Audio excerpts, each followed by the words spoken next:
Hello मेरे प्यारे sister, आज की इस वीडियो के माध्यम से खास करके आप लोगों के लिए इम्पोर्टेंट टॉपिक पर बातचीत करने के लिए आ चुके हैं। मेरे प्यारे प्यारे सिस्टर, इस वीडियो को आप लोग गौर से देखिएगा, अंत तक देखिएगा, क्योंकि ये वीडियो उन सारे कैंडिडेटों के लिए है जो एएनएम कर रही है या एएनएम कर चुकी है या फिर एएनएम करने के बाद नौकरी कर रही है या एएनएम करने के बाद नौकरी करने वाली है। सारे कैंडिडेटों के लिए ये वीडियो बहुत ही ज़्यादा बेहतरीन होने वाला है, तो बिल्कुल रूप से गौर से अंत तक देखिएगा। और वीडियो अच्छा लगेगा तो मैं हूं आपका भाई चंदन, अपने भाई के चैनल को सब्सक्राइब करके और भी आगे बढ़ाइए और एएनएम के सभी सिस्टर को इस चैनल से जोड़िए, जिससे कि मैं जो भी बातें करूंगा, जो भी टॉपिक पर यहाँ पर लाऊंगा, सभी एएनएम सिस्टर को यहाँ से फायदा मिल सके। चलिए मैं टॉपिक को शुरू करता हूँ और आगे की तरफ जानकारी बढ़ाते हैं। सबसे पहले मैं बात करूंगा एएनएम करने के बाद क्या करें।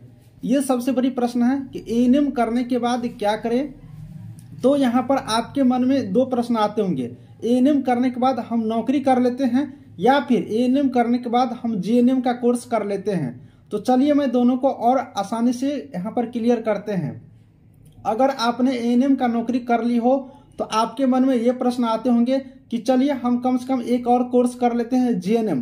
तो इस टॉपिक पर क्लियर करते हैं। सबसे पहले देखिए, अगर आप एएनएम के स्टूडेंट हैं और आप नौकरी कर ली हो, खास करके अभी 8,853 एएनएम की जो फाइनल मेरिट लिस्ट आई हुई है, इनमें ज्वाइनिंग करके अब आप लोग पोस्टेड हो चुकी हो और नौकरी कर रही हो, तो अब आप लोगों के मन में होंगे कि मैं जीएनएम का कोर्स करूं। तो मैं सभी एएनएम सिस्टर को बता देना चाहता हूं कि अगर आप लोग यहाँ पर एएनएम की नौकरी कर रही हो तो जीएनएम का कोर्स रेगुलर कोर्स होता है, इसलिए आप लोग जीएनएम का कोर्स नहीं कर सकती हो। फिर से समझ लीजिए, मान लीजिए कि आप नौकरी कर रही हो तो रेगुलर ड्यूटी जाते होंगे और जीएनएम का जब कोर्स करिएगा तो उसमें भी आप लोग को रेगुलर कॉलेज जाने होंगे। तो इसीलिए जब एक ही टाइम में दोनों चीज कैसे हो पाएगा रेगुलर रूप से, क्योंकि या तो आप ड्यूटी जाएंगे या फिर आप अपने कॉलेज को यहाँ पर टाइम देंगे, तो इसीलिए दोनों में से एक चीज तो नहीं हो पाएगा। खुद समझने सोचने की बात है, इसलिए यहाँ पर नौकरी करते हुए जीएनएम का कोर्स नहीं कर सकती हो।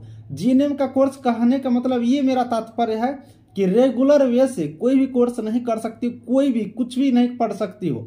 अगर आप लोग को पढ़ाई करना ही है तो वैसा कोर्स चूज करिए, वैसा पढ़ाई कीजिए जो डिस्टेंस से हो, दूरस्थ शिक्षा माध्यम से किया जा सके।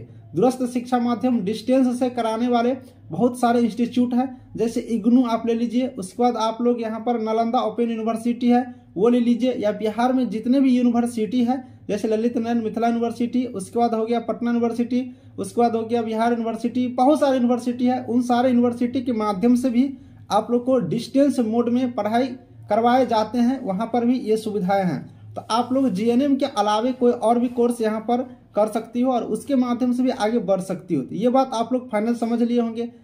साथ ही मेरे प्यारे सिस्टर, अब आप लोग को बता दूं, अगर आप लोग एएनएम कर रही हो, अगर आपकी नौकरी नहीं लगी है तो मैं कहूंगा कि जीएनएम का कोर्स कर लीजिए। जीएनएम का कोर्स करने से आपको लाखों अपॉर्चुनिटी मिल सकते हैं। साथ ही जब भी परमानेंट वैकेंसी आती है तो एएनएम करने के बाद जो एएनएम सिस्टर होते हैं और वो जीएनएम किए रहते हैं तो उनको यहाँ पर पॉइंट एक्स्ट्रा दिए जाते हैं, तो वहां पर आपको परमानेंट नौकरी करने में, परमानेंट नौकरी लेने में आपको काफी मदद मिलेंगे। तो आप लोग को यहाँ से ये फायदे हैं।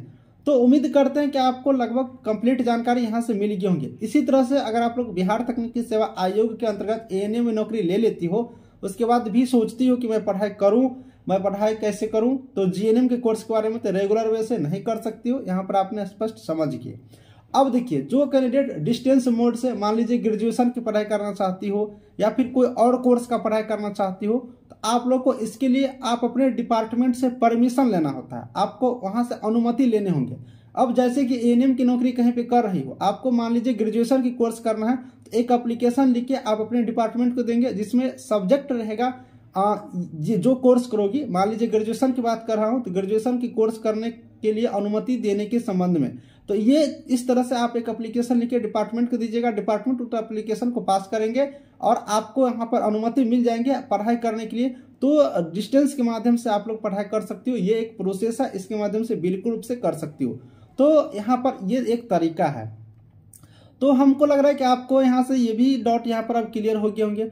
तो चलिए, ये चीज हो गया। अब सारे एएनएम के जो भी first year second year pass out candidate है, सभी को मैं बताना चाहूंगा, क्लास के बारे में जानकारी मिल गई होंगी। लगातार मैं जानकारी दे रहा हूँ कि एएनएम की नई क्लास से एकदम बिल्कुल तरीके से क्लास से अब आपको एक नई नोट्स के माध्यम से हम शुरू करने वाले 1 फरवरी से।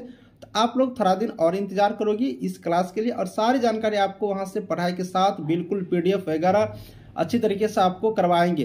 तो मैं वीडियो को समाप्त कर देता हूं। अगर इसके अलावे मेरे प्यारे सिस्टर आपके मन में कोई डाउट हो, कोई प्रश्न हो, कोई और भी बातें पूछनी हो, तो टेलीग्राम ग्रुप का लिंक डिस्क्रिप्शन में है, उसको ज्वाइन करिए, चैनल को सब्सक्राइब करिए, कमेंट करिए, उस वहां पर भी आपको मैं जवाब दे दूंगा।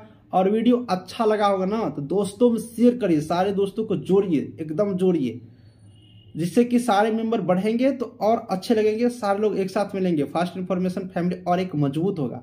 तो वीडियो को समाप्त कर देता हूं। Thank you.